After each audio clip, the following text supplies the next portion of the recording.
Basically जो लोग 4 साल की नौकरी के बाद एक कम उम्र में रिटायर हो जाएंगे, उनके भविष्य का कुछ पता नहीं, उनको पेंशन भी नहीं मिलेगी, उनको ग्रेच्युटी जो 11 लाख रुपए की दी जा रही है उसका भी जो आधा पैसा है उनकी तनख्वाह से कट रहा है।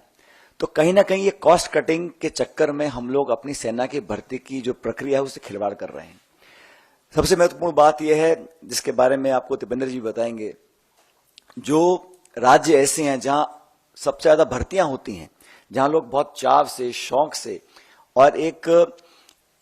मातृभूमि की रक्षा करने की भावना से सालों तक प्रशिक्षण करते हैं, तैयारियां करते हैं और एक गांव में माहौल होता है कि हम फौज की भर्ती की तैयारी कर रहे हैं। ऐसे लगभग 2.25 लाख लोग हैं जिनको आपने भर्ती दी लेकिन ज्वाइन नहीं कराया। उन्होंने बहुत लंबे समय से वो धरना देने अपनी मांग को रख रहे हैं।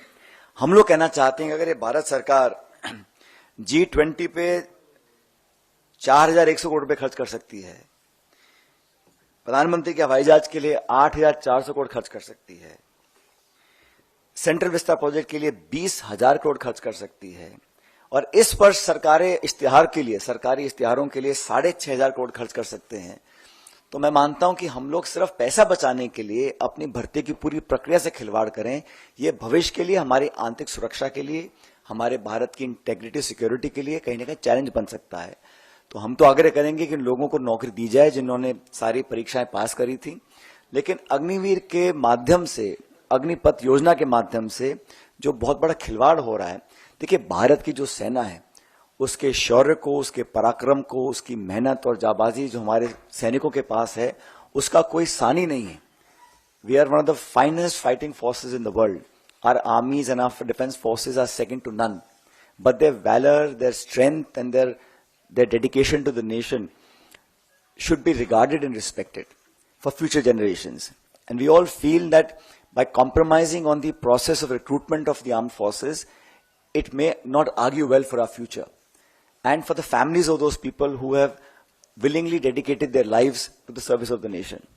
तो मुझे लगता है कि ये सरकार ने बहुत जल्दबाजी में किया है, हम लोग इसका विरोध करते हैं। और अभी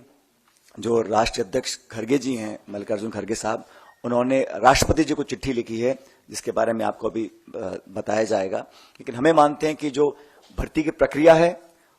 उसको बहुत गैर जिम्मेदाराना तरीके से इस सरकार ने डील किया है और खुद जो सेना के अध्यक्ष रह चुके हैं, बड़े बड़े पदों पर रह चुके हैं, उन कई लोगों ने